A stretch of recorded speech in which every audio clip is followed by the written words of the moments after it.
So you binged, now what? Hello and welcome. If you are here, you probably just had an episode where you ate way more than you planned, or you felt like you were out of control with food. You felt like it was impossible for you to stop. You just had to keep eating, even if you knew that you weren't supposed to, even if you knew that you would feel bad after. And now you're feeling uncomfortable, guilty, ashamed, and you don't know what to do. So please just take a breath and know that this is okay. This is not the end of the world. We are going to get out of the binge restrict cycle, and by doing so, you need to stop doing what you're always doing, which is punishing yourself, restricting even more.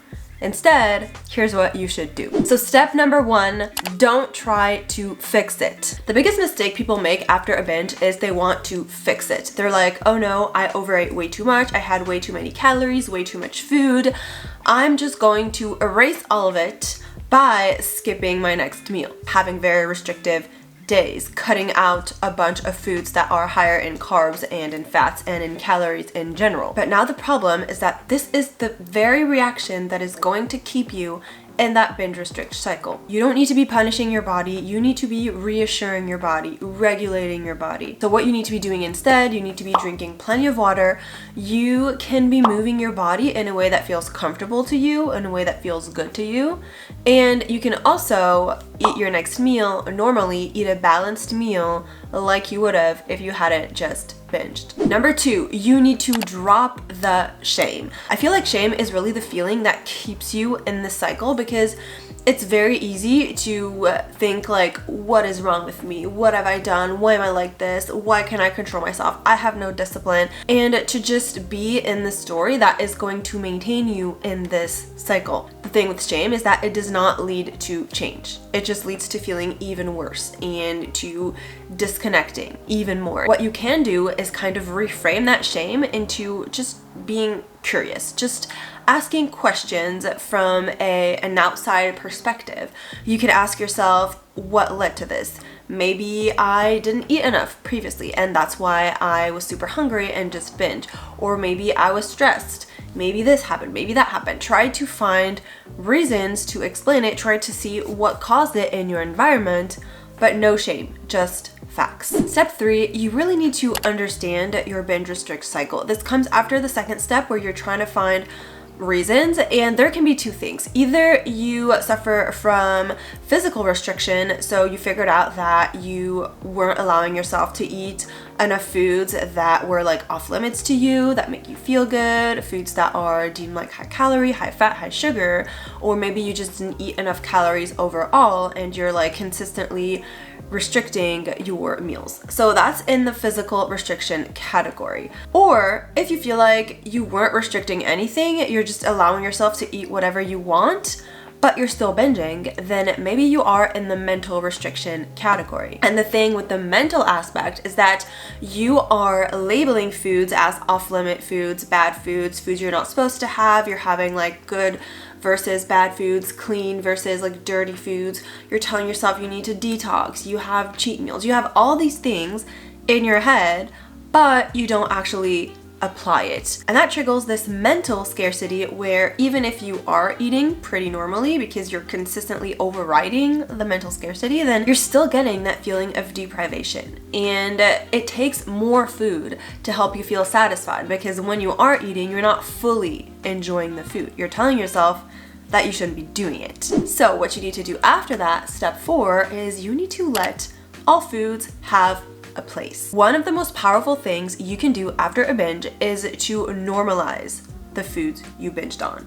Stop demonizing them or stop putting them on this pedestal.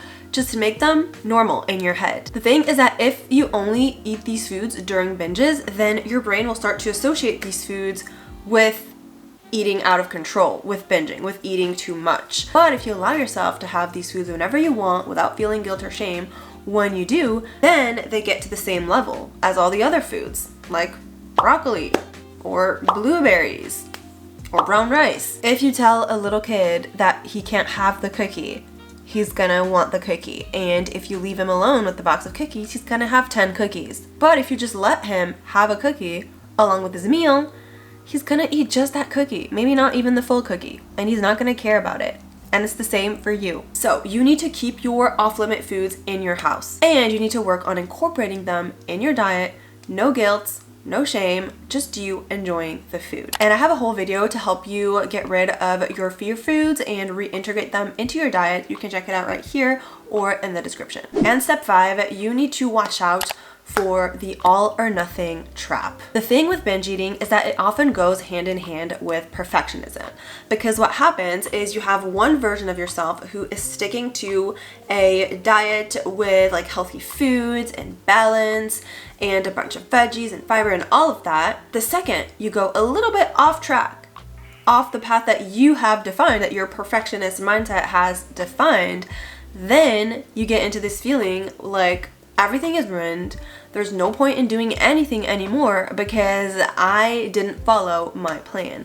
And once that version is activated, it's permission to eat whatever without any control. Because in your head, you already messed up, you already failed, and whether you eat 1 cookie or 50 cookies, for you, you failed. So there's no like level of failure. And you get really good at convincing yourself that this is the normal thing that you're just gonna do today because you already had 1 cookie, so might as well have 50. But tomorrow, you're gonna start over, and this time you're not gonna mess up. Now, what's really important to get out of the all or nothing mindset is that using like your rational brain post binge, because your rational brain isn't gonna work when you're binging. But you know, we're after the binge. Rationalize the fact that even if you're having 1 cookie or 2 cookies or 3 cookies, it's still time to stop.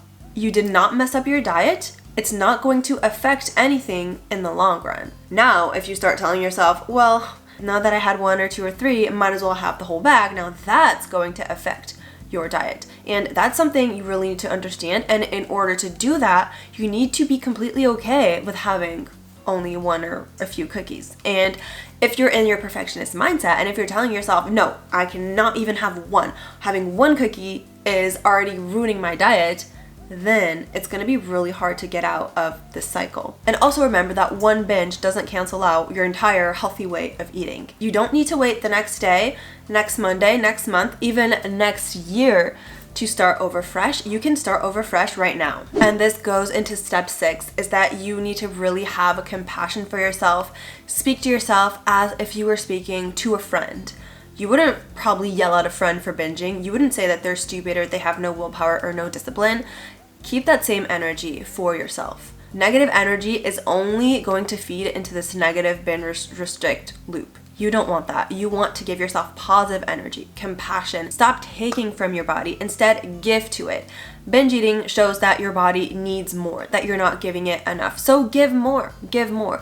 Give compassion, give more food, give healthy meals, give the opportunity to eat all foods without labeling them as good or bad, and give yourself satisfying, fun things to do, passions to pursue, hobbies, whatever, so that food is not the only thing that is in your mind. That's it for this video. I really hope that you enjoyed it and that it was helpful.